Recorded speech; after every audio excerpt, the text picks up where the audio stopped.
Good morning, and thank you so much for inviting me and giving me the opportunity to be here today.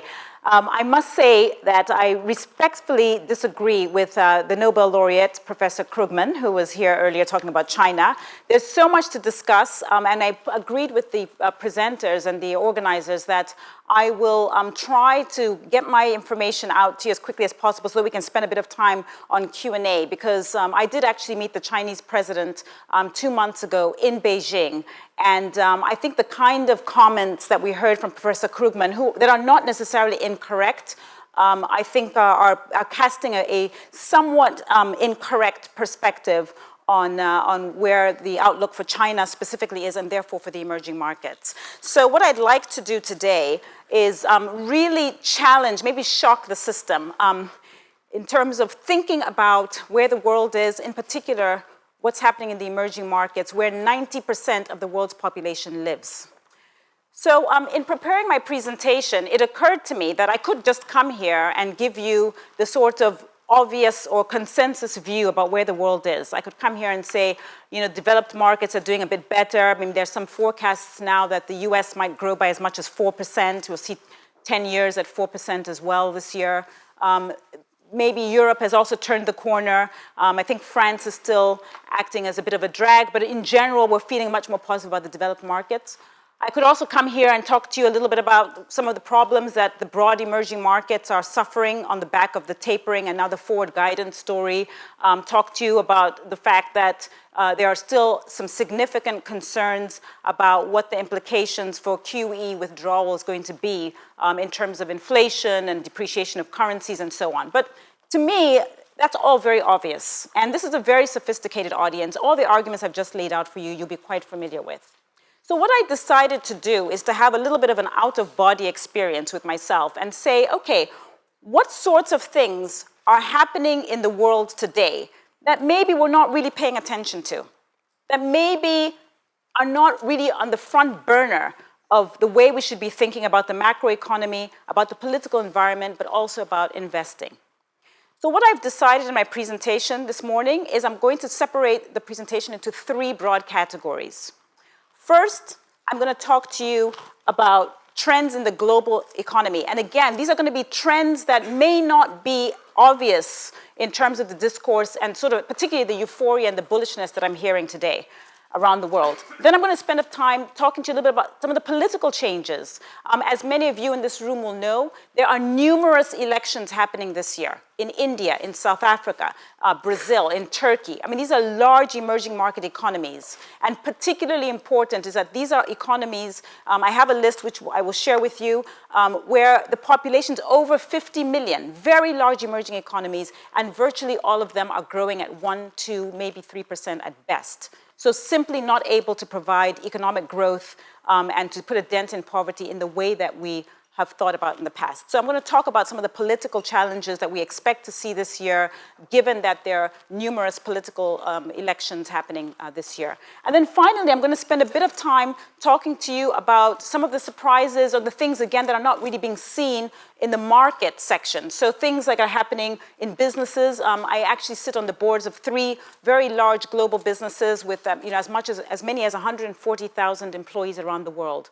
And I want to talk to you about some of the volatility and the changes that we're seeing there that, again, are perhaps not at the pinnacle of our thinking. I wanted to start with this quote, which I really love, and I think it really encapsulates what we're going to talk about today. And I'm going to read it. I'm sorry to be pedantic. It says, look, fortunes are going to be made, but the biggest risk is what you can't see today. That's why life is the ability to step outside yourself, to see that something that you cannot see today.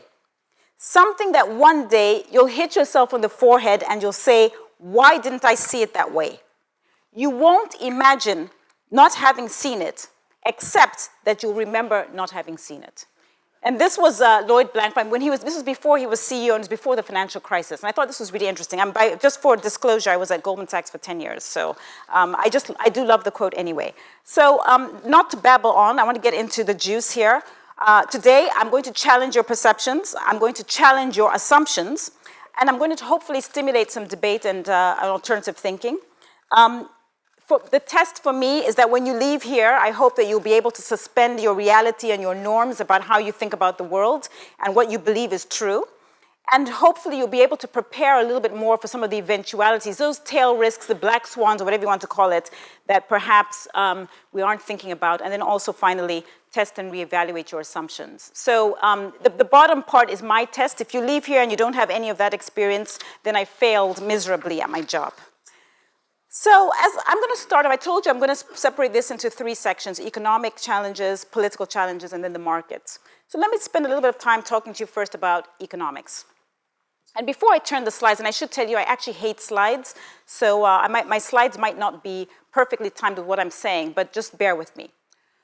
So in general, when I think about the economic lens of the world today, I'm going to be talking to you specifically about 3 of the big trends that I think are problematic, that are emerging and bubbling across the world. One is the death of globalization. Number 2 is the increase in protectionism and nationalization that is occurring around the world. And number 3 is the rise of state. And by state, I mean everything from the increase in the role of government in developed markets, but also the greater and increasing role of state in places like China, but not China exclusively, around the world as being participants in state capitalism. So this is the map for this first part. Why do I say globalization is dying? I have some data from the University of Chicago. What they did is they separated the world into 2 periods, 1950 to 1980, which we consider pre-Margaret Thatcher, Ronald Reagan liberalization, and 1980 to 2007, when the market was ostensibly market-driven, globalized, much more integrated. Have a quick look at this slide on GDP in those 2 periods. This is for developed markets. In a second, I'm going to show you the picture for emerging markets. But the point I want you to take away here is that in the period of the developed markets, from the globalization period, 1980 to 2007, you can see that we've actually been suffering from relatively weak economic growth. And this is a story that has become much, much more ingrained in the political discourse and policy discourse in the areas that I spend time in. In August this year, I was at Jackson Hole, the Federal Reserve meeting in Wyoming, and this was one of the big issues.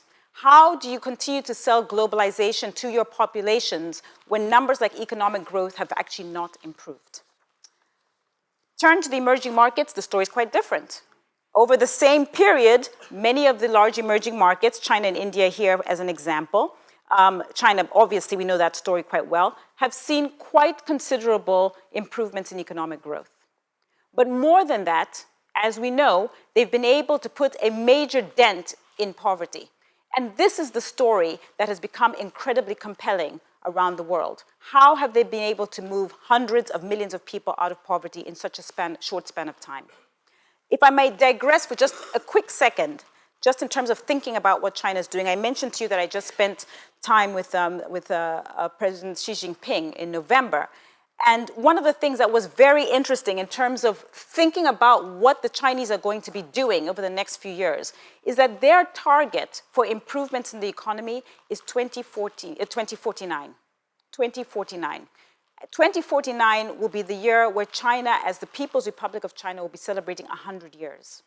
And at that time, they would like China to have moved the remaining 300 to 400 million people that are living in dire poverty out of poverty. And they absolutely and diligently were pounding on the pavement saying, we are going to do everything necessary.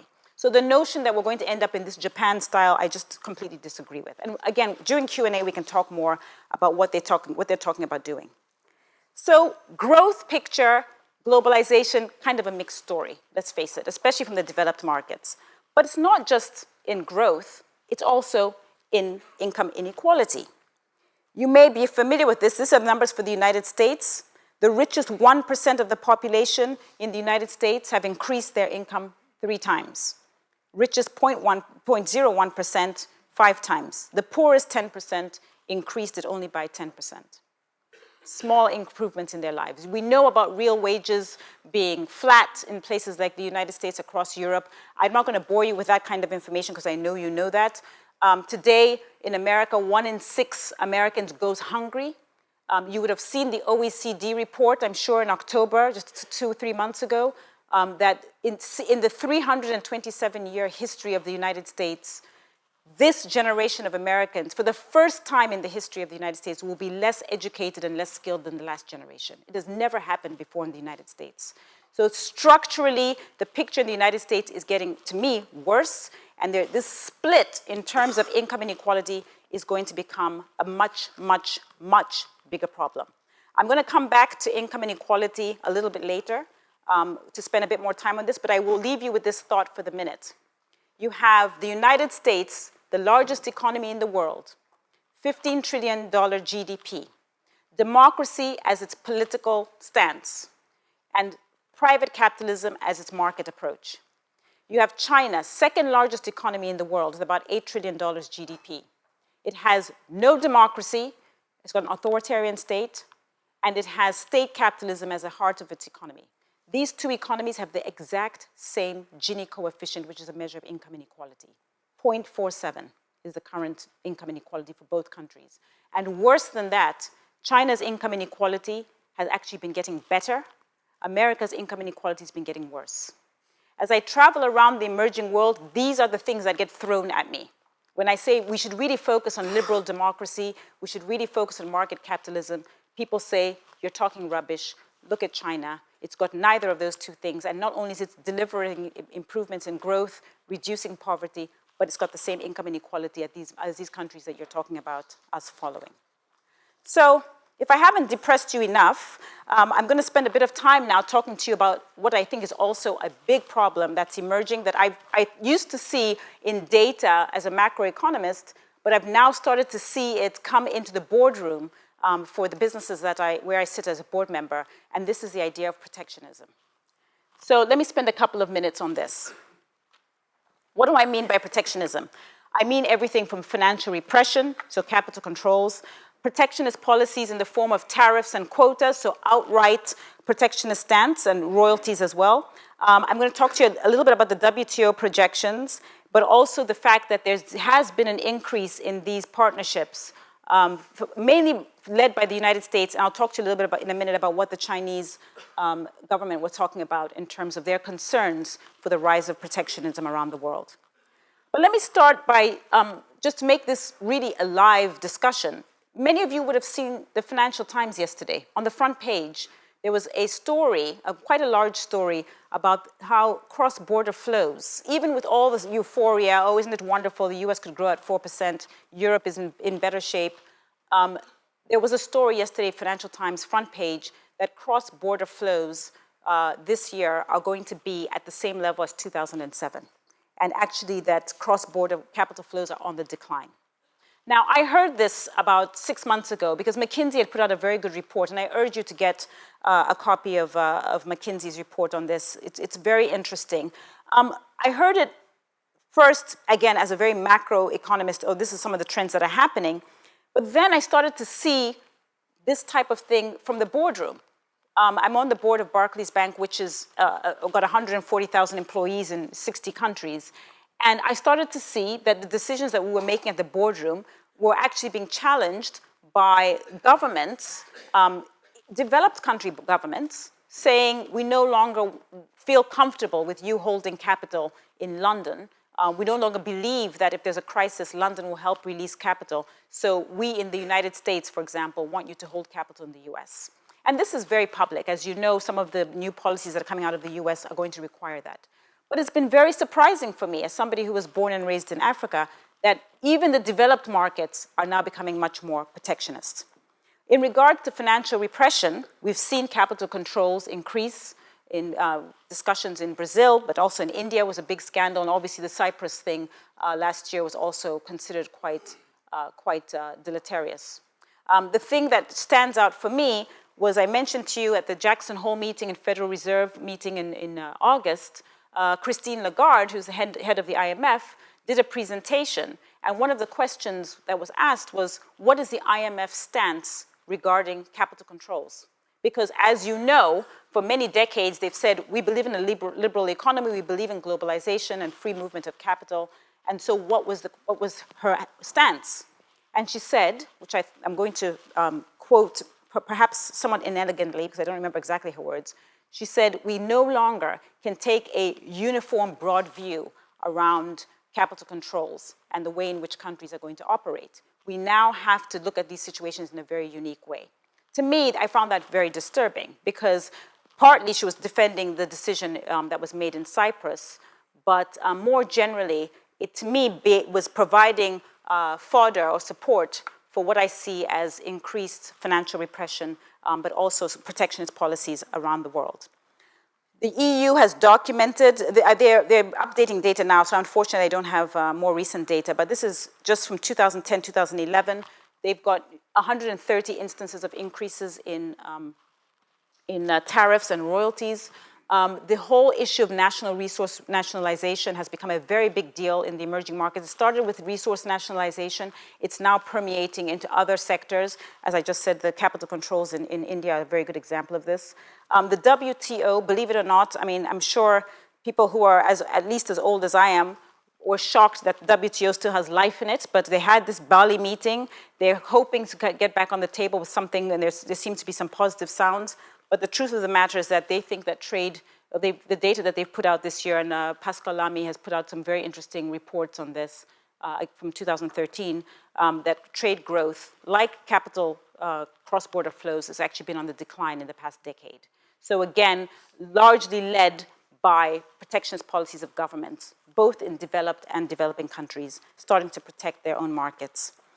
The final point here is just this regional trade agreements. February last year, President Obama announced that they were going to resuscitate the agreements between the United States and Europe around trying to build partnerships around trade. And they also established the TPP, which is the Trans-Pacific Partnership around trade, which excluded China, I should point out, which has caused a lot of problems. I visited both South Korea and also China, and there's a lot of worry about these type of protectionist and bilateral agreements around trade, which is again moving us away from the globalization point that we have been used to. So I've talked to you a little bit about this deterioration in globalization. It's becoming harder for us to make the case that globalization is a good thing, particularly in countries, large countries like the United States, the United Kingdom, where the performance in education is poor and the labor market is just not sophisticated enough to compete globally. And we can talk about shale and companies moving back later. We've talked a little bit about this rise in protectionism. I'm not able to go through in greater detail, but trust me, I've got lots of data for those of you who are interested in terms of trade and capital flows. And there's a great ranking from the IMF on capital controls. For those of you who are interested, have a look at that and you'll see how many capital controls have been put in place by the large emerging markets also. Very good data. Now let me spend a bit of time talking to you about the rise of state. And by that I mean both in terms of larger marking or imprimatur of the governments in developed markets, but also the growing appetite for what we would call state-owned enterprises in emerging markets. Last year, actually about this time, some of you will be familiar, Angela Merkel was at Davos, and she made a very interesting speech, which was the 7-25-50 speech. Do people know what I'm talking about, 7-25-50? Anybody? No? She stood up and she said, we've got a problem, 7-25-50. The audience had no idea. What are we talking about? She said, Europe is 7% of the world's population, 25% of global GDP, and it represents 50% of welfare payments of the world.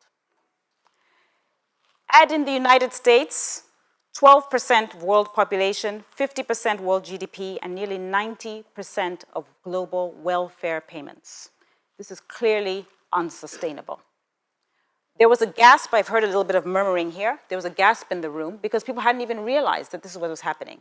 As many of you know, in the EU in particular, many of the pension funds and insurance obligations, particularly of governments, are off-balance sheet items. So there was absolutely no sense of how big this is. But it's clearly going to become a bigger deal because of the demographic profile of these economies.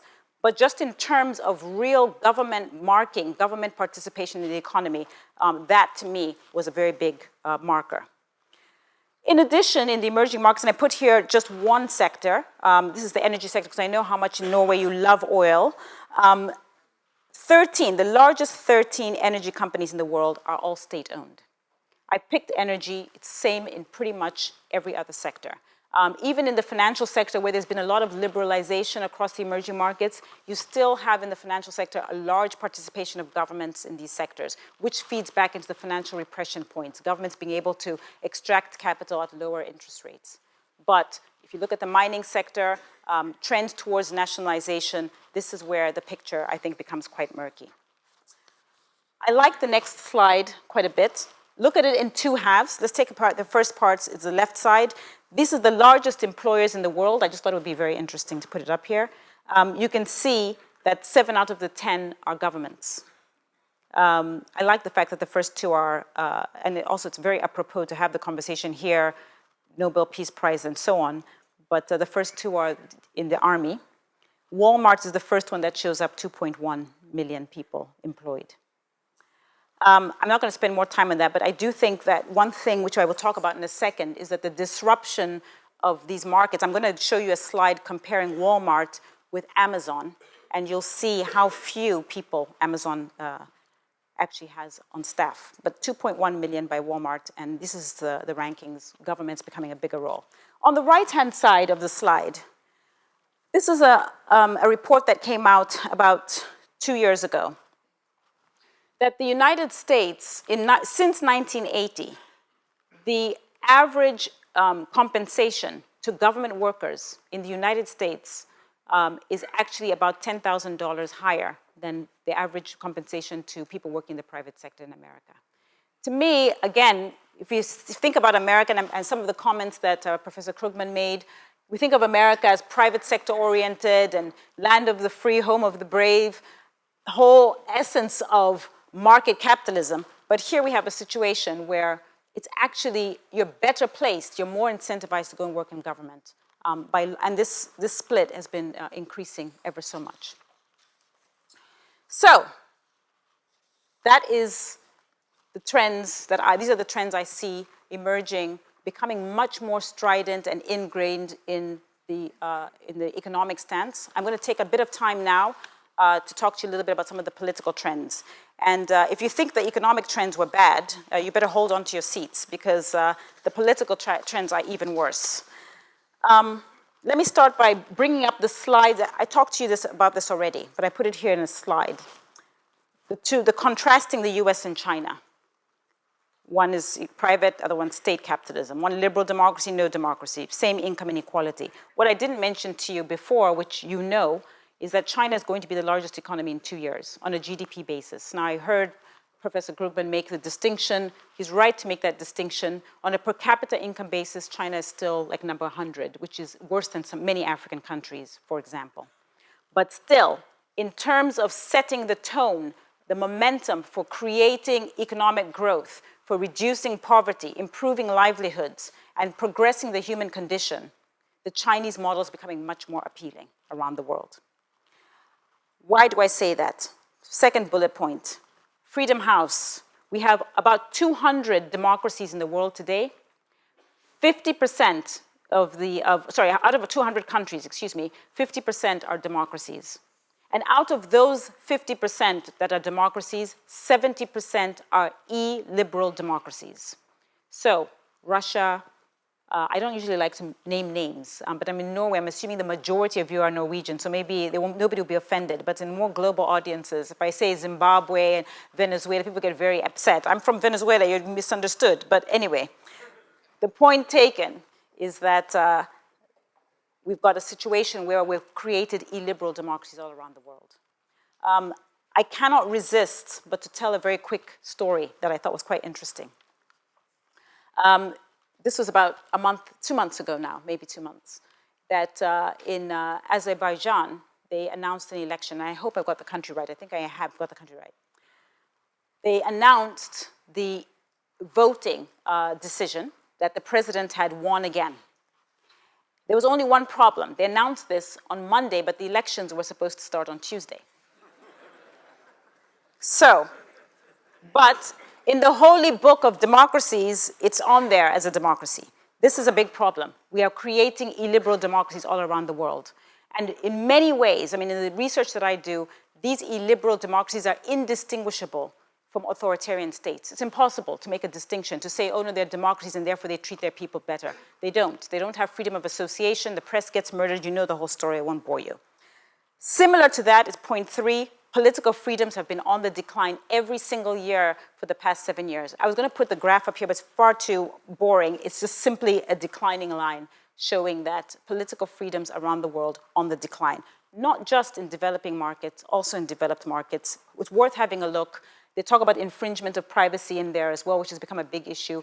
But if you really look about how we're progressing in terms of political freedoms, it's on the decline.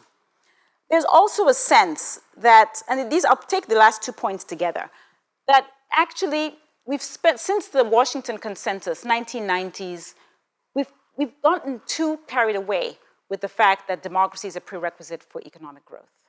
The evidence, particularly from the emerging markets, is that that's not the case. Whether it's China or Taiwan or Singapore or Chile, these countries have been able to create economic growth in a sustained way without having democracies in place. But as somebody reminded me recently, the same was true for the United States and also for the United Kingdom. The Industrial Revolution occurred at a time when there were not full political rights for everyone. So I throw that out as a challenge because the momentum in the emerging markets now is really turning towards this view, yeah, this democracy thing, unfortunately, we can't eat it. We like the idea, and many of you, I'm sure, have visited China. You know fully well, you've probably met a lot of people from China who will tell you that they love the idea, but for them, the priority is first putting food on their table and making sure that their kids have a good health care, good access to education. The democracy thing is going to come.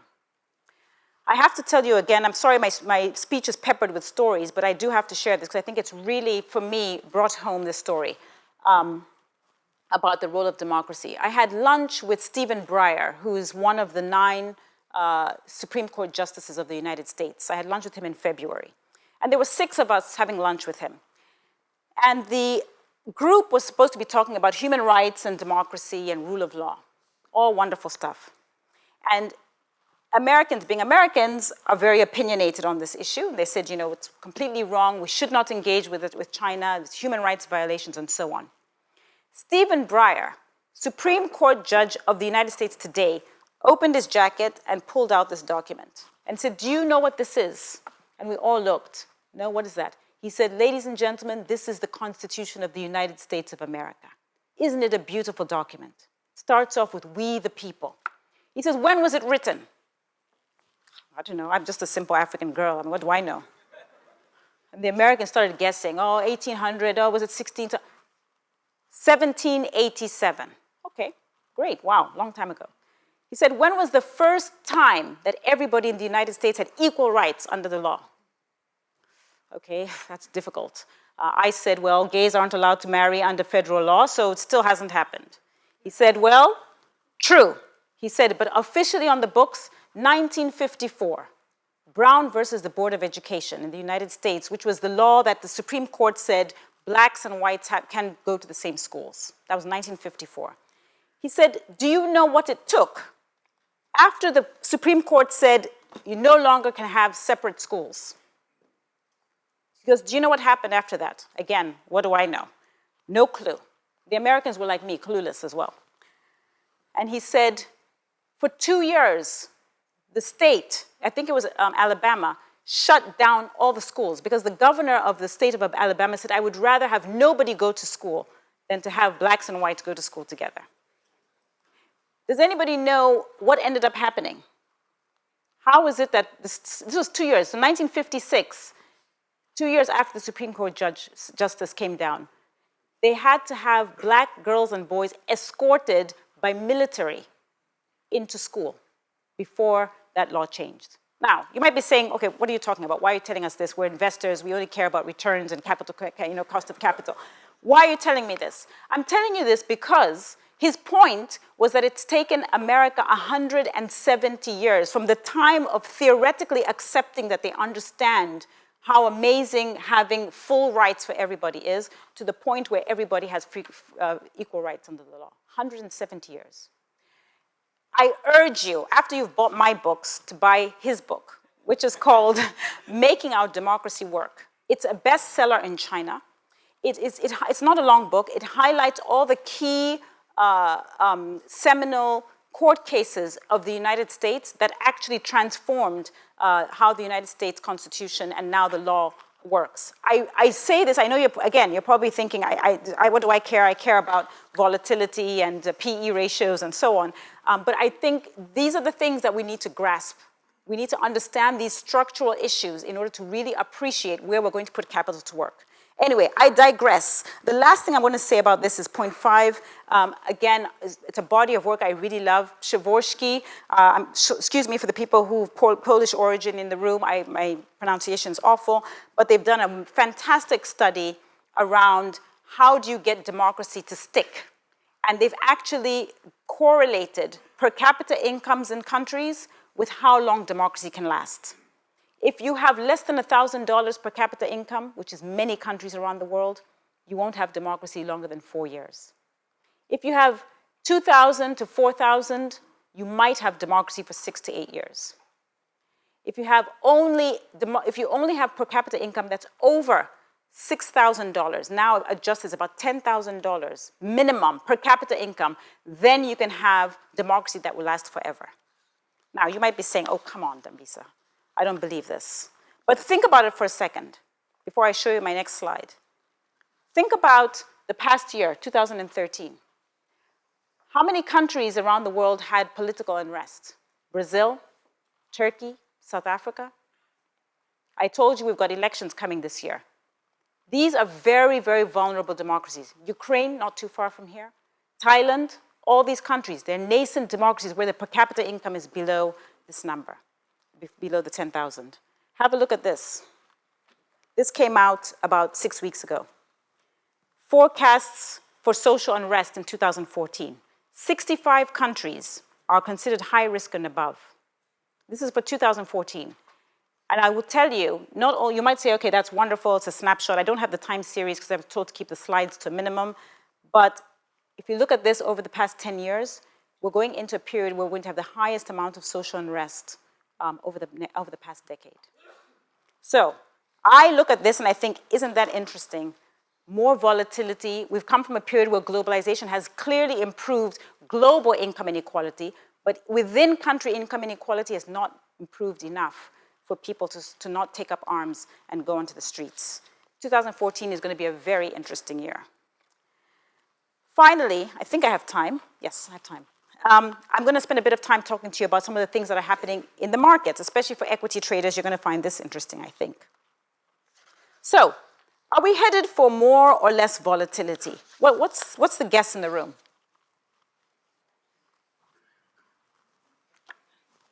More? More. I would say more. But if you think about corporations, how do we think about how that volatility is going to manifest itself? So I mentioned to you I sit on a couple of boards. One of the boards that I sit on is Barclays, which is all this is public. I joined the Barclays board in 2010.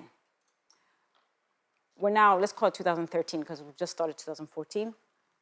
In those 3 years, we've had 3 CEOs since I joined. And this is not abnormal. Take a look at this. In 1990, the average tenure of a CEO was 10 years. Today, 4.4 years. Stock ownership. This is for mainly New York Stock Exchange. 1970, on average, people held stock for 7 years. Now, 7 months. Average lifespan of a company, this I love. In 1935, if you were in the S&P 500, you probably were going to have 90 years. So think about the big American companies that have been there forever. Today, if you're in the S&P 500, you maybe have a lifetime of 18 years. We've shrunk completely. We know about high-frequency trading, but just in terms, and all that's great. Okay, we prefer myopia, we prefer short-term decisions, we like quarterly reports. But think about it for a second. What does this mean for capital decisions in the boardroom? Which, by the way, to me, I think the board only has 2 jobs, strategy and succession. But how do I then help make a decision about a company where the CEO is probably not going to be around? Or the company might not be around. There are a few other disruptors. I'm going to whiz through because I do want to spend a bit of time hearing your questions. I'm going to go through these very quickly. Some of the other things, again, you'll be very familiar with. I promised you I was going to put Walmart versus Amazon. Look at that. Amazon, 88,000 employees. Walmart, 2 million, which I showed you earlier. Look at their revenues. I mean, I think, as they say in Latin, res ipsa loquitur, the facts speak for themselves. Stock price, it's really quite interesting. These type of disruptors are happening in every industry. Competition, some of the things that I think we need to think more about, coming out of the world that I described to you economically and politically. If we're becoming much more insular, less globalized, more focused on protectionism, what does that mean for your business? What does that mean for the punts and the bets that you're going to take? Are you prepared? This is the question I ask in my boardroom all the time. Are we really prepared to run a business that has to become more siloed? We've been doing the carry trade all these years. Borrow money in London, cheap. Go and invest in Africa, high return. Everybody's been doing that carry trade. What if tomorrow capital controls become much more biting? And we have to now think about the business as being more ring-fenced. Are we prepared for that? Are companies prepared for that? Are you as investors prepared for that? How am I thinking about these things now? One of my concerns is that a lot of businesses, as I look around the world, both in developed markets, but also emerging markets, but also in frontier markets, which are those emerging markets I would say outside of the BRICS, how many of the companies in there really have got real built-to-last systems, have been focused on their processes? Or how many of them have just been focusing on returns? Oh, we all like returns. Oh, yes, give me returns of 20%, 40%, 60%. Fantastic. But you know Warren Buffett's statement that when the water goes out, we know who's been swimming naked. And that's very true with these institutions. Think about it. These returns, they sound really great with QE being printed up the wamazoo. But have we got institutions that are really prepared for a situation where globalization decreases and there's much more political volatility around the world? I do have a couple of other slides because I've given you lots of problems and no solutions. But let me just spend, this is just to show you some of the tensions. And again, I think that you can have a look at these later. But this, I'll leave you with this slide, which is basically, what are the options? What are the options for boards, investors, shareholders, government in this world where we have aging populations? Structurally, the developed markets just don't feel good. They still have their debts and deficits. You know, think about capital, labor, and productivity, the three drivers of economic growth. Capital still have debts and deficits. Labor markets, incredibly poor in terms of quality and quantity of the workforce. Maybe not Norway, because we know you guys rank very highly on education, but many of the other developed markets, very poor statistics. Look at the OECD PISA report. Productivity on the decline for many of these markets. So take a step back from the tactical. I get the whole thing. There's lots of liquidity, let's make returns, it's wonderful. But think about the structural. Have we addressed any of the structural problems? No. And in many ways, it might be too late. So I might say to you, back winners, regions where capital, labor, and productivity are improving. To me, that's emerging markets. A structural story is emerging markets. But tactically, because of the tapering story, it's not that appealing. Be flexible. Are we flexible? I've just talked to you about this. David Miles is at the Bank of England. He thinks that we're going to have a crisis every 7 years. And Larry Fink from BlackRock has also said that. He thinks the crisis may not come from financial markets. It might come from technology. It might be cyber. I can tell you right now, we're ill prepared for this. I won't tell you which company it is of the boards that I sit on, but one of our companies, we spent a lot of money having what they call an ethical hacker come and break into our system. It took the guy 30 minutes. We'd spent multi-millions of dollars. Ask the companies that you invest in, are they really prepared? No, they're not. I talked about global standards on this, the race to the bottom, I've touched on this. There's a competition going on about capital, grabbing for capital, but also about providing environments where once you put your money in, you might not get your money out very quickly because of these capital controls. We have to start thinking about cannibalizing our businesses. This is very difficult. What do I mean? It means sometimes we're going to have to look at our business and say we have to shut down aspects of business we have to get out of businesses that are making money today, because in the long term, they're going to get decimated. So Amazon and Walmart were an example of that. And then, of course, changes to shareholders. So look, what is the big takeaway from this? This is lots of information, maybe stuff you've heard of, maybe stuff you haven't. For me, I'm still a structural bull for emerging markets. Now, we haven't had the time now, maybe we do in the Q&A, to talk about private equity. Should I be doing private equity? Should I be doing hedge funds? What should we be doing? What sectors are important? What about turnover? What about PE ratios? What about funding? All those questions still apply.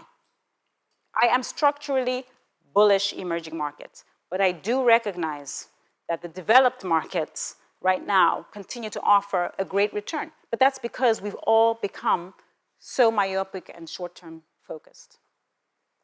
So I look at the clock, and I think I've got 4 minutes and 22 seconds left.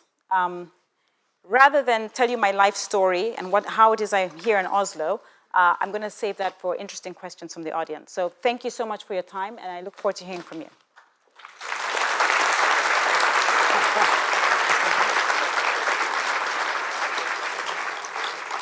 I thought we actually got quite a bit of your life story already in the presentation. I was going to give you the dodgy bits, the less PC stuff, but okay. I'm sure we would rather have that than lunch, actually. We have some questions for you also, and since you have touched upon such a broad perspective on the world today, I would start with some of your last parts with the financial aspects for investors. And what is your thoughts on why the stock markets in the emerging markets have done relatively worse than the mature markets? So first of all, a couple of things on this. The first thing I would do is I would separate the world into three, not into two.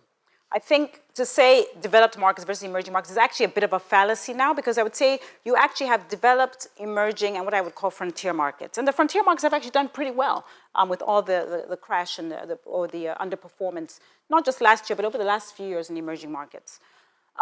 I also want to say that, I didn't mention this earlier, but the Jackson Hole Conference, the topic was unconventional consequences of monetary policy. And call it 60, it was about 60 of us in the room, and about, let's call it 50% from the emerging market. Really solid central bankers from the emerging market. So people like Augustine Carstens from Mexico, Rajan Raghunathan from India. I mean, it was very, very solid representation. And I can tell you one thing, they were damn angry, because they sat down and they said, look at what you have done to our economy. Just the mere mention that tapering was coming. Take a snapshot. I mean, I think the Morgan Stanley calls them the fragile five. But look around the emerging markets. They've had depreciating currencies. They've had low growth, which I talked to you about earlier. They've had inflation. And they have now a path of higher interest rates coming up now, which is going to kill off growth. And it was a very interesting reaction, because I was sitting next to Don Cohn, who was very well known. Janet Yellen was there, and the emerging markets were very angry, saying this is unacceptable. You know, you're going to take the role of being a global policeman or global liquidity provider. You've got to be able to take sensitivities about what's happening in the rest of the world. And the response from the Americans was, no, that's not our job. We're the Federal Reserve for the United States. Our job is to provide liquidity and to provide the right conditions for the United States. It's not our fault, it's your fault that you haven't managed that opportunity in liquidity. And in fact, they pointed at Mexico and said, you've done quite well. You've done the reforms that were necessary. So I would say, broadly speaking, they've underperformed because many of those countries have been back-footed. I didn't mention earlier, but I do think there's still some more pain to come in some emerging markets, particularly the ones, there are about 8 of them from Africa that have issued a lot of debt in the markets, which I really love. I think they need more transparency. But they've issued dollar debt. I think as rates rise, as I said, Byron Wien from BlackRock is saying that he thinks rates go to 4%. I think the spread pressure is going to put a lot of pressure on these governments to deliver, to make payments on these bonds outstanding. So I think the picture is not very, very good. I mean, having said that, the frontier markets, I think, are where the emerging markets were about 10, 15 years ago. So I still think that there are quite interesting opportunities there. So it's important for us to understand also that the label emerging market is too wide. Absolutely. Absolutely. I mean, look, let me put it to you this way. The way I think about it, I mean, I was at Goldman Sachs when we did the BRICS work with Jim and so on. I was in his department. So I would think about emerging markets as really being the BRICS, and then I think about the emerging frontier markets as being those really large economies that are super interesting. 50 million, I mean, I have a whole list for people who are interested. We can share the list later. 50 million minimum population. You can, whatever you want to call them, MINT, PINTs, I don't know. Some people will come up with an acronym. I just think of them as the 50 million minimum. And there are many more commonalities. I mean, Nigeria, Africa is this gong show. Nigeria is so different from my country, Zambia. Nigeria is very similar to Indonesia and very similar to Mexico. They are all large economies, 50 million, 100 million people. Actually, all of them are close to 100 million. Nigeria, 150 million. They're all oil exporters. It's got nothing compared to my country, which is 10 million people and has copper.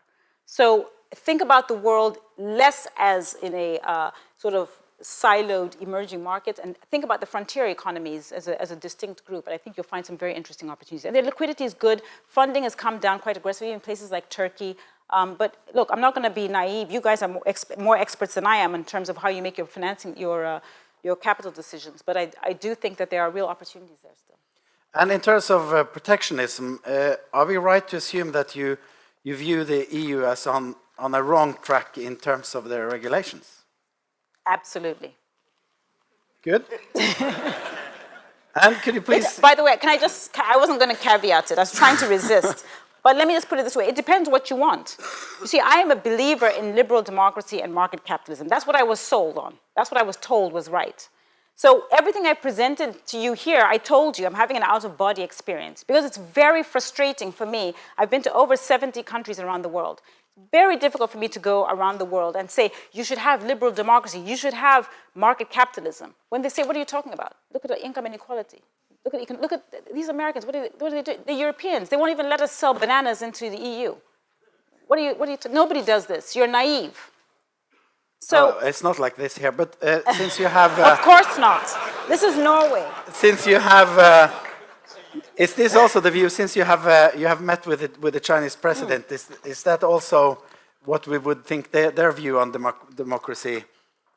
It seems like a nice thing, but we don't have time for it right now. They're going to get democracy. Just leave them alone. 50 million Chinese leave China every year as tourists, business people, to go and study abroad.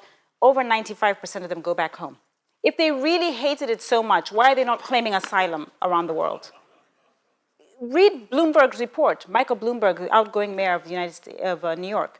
Read his report. You know, when I went to Harvard, at the time I was studying in the United States, I remember so clearly, you can show how old I am. We used to beg to get one-year extensions so that we could get work experience in America.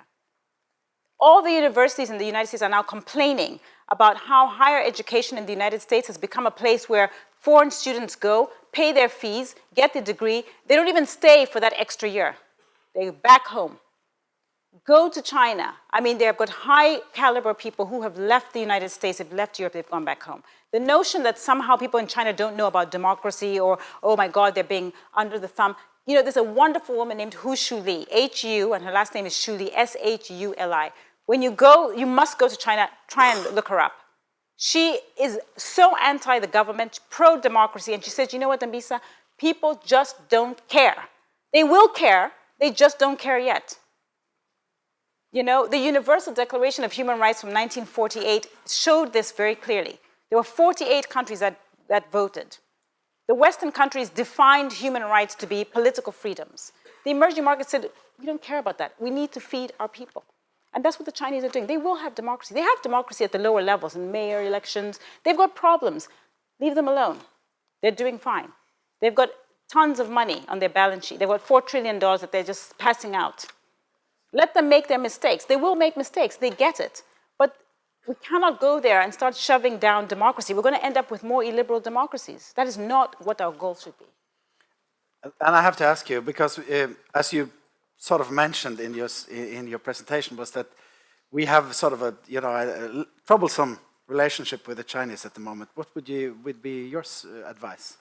What should we do? Look, it's like being in a troublesome marriage, I think. I mean, if only the men listened to the women, it'd be perfect.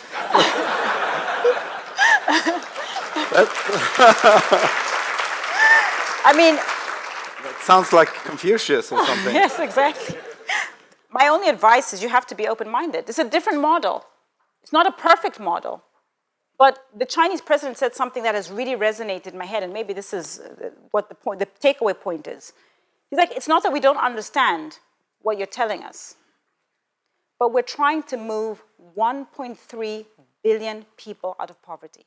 My country has 10 million people, 10 million, twice the size of Norway. We failed to create economic growth. We still have poverty, 10 million, tiny country. It's smaller than New York City.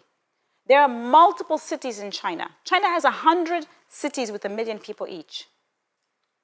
They're going to have 200 cities in 2020 with 1 million people each, and they're going to have 8 cities with 10 million people each. 8 cities.